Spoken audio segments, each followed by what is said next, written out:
Take one Baptist minister who uses humor in sermons and stand-up. Police said the chair was powered by a converted lawnmower and had a stereo and a cup holder. And a part-time rabbi, full-time comic. Single Jewish woman seeks single Jewish man with dead mother. And a Muslim lawyer turned comedian. As a Muslim, I get sick and tired of having to apologize for every single wacko who does something in the name of Islam. Like, maybe the explanation is he's just crazy.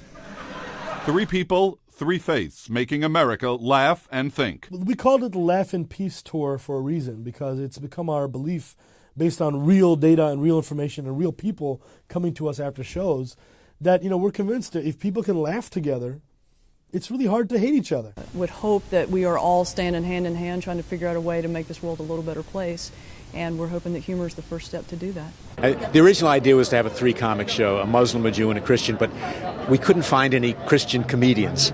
These days, making fun of religion can have serious consequences. However, the comics believe joking with religion can often help cultural understanding. In a two-man appearance in a synagogue, the rabbi welcomes the Muslim comic by unexpectedly frisking him. Good to go. That's right. I had so many Jewish friends from childhood. Now that we're all grown up, I have to tell them I turned out to be more Jewish than half you guys. I got the beard going, I keep strictly kosher, and I went to law school. As we cross the state line, Vermont's Muslim population doubled. So put your hands together one more time for my dear, dear friend, Rabbi Bob Alpert. The rabbi's dear friend was only too happy to return the security favor.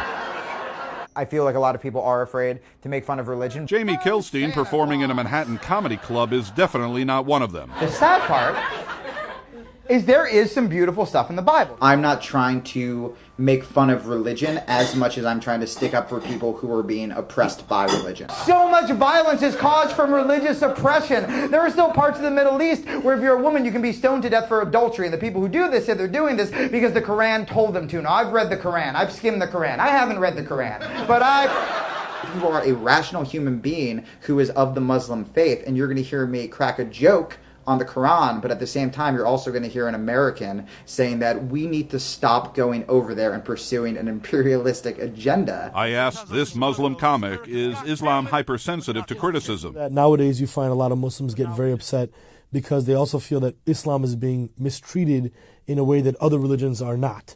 In other words, they have this almost siege mentality, like they're out to get us. Let me just share with you the pain of being a stand-up comedian in seminary. Oh, Lord. Every comedian sets their own limits. My whole shtick is to try to bring us together, not tear us apart. I think that it's just a matter of time before we begin to see a much more homogenizing sense of comedic sensibilities. And stand-up, in many ways, is becoming a global language. We think there could be healing between Jews and Muslims and Christians. Muslims and Christians and Jews. Wait. No, Christians? Hello? Muslims and Jews. I think it should be old age before beauty. It's like Christian. Whatever. Richard Roth, CNN, New York. We think there could be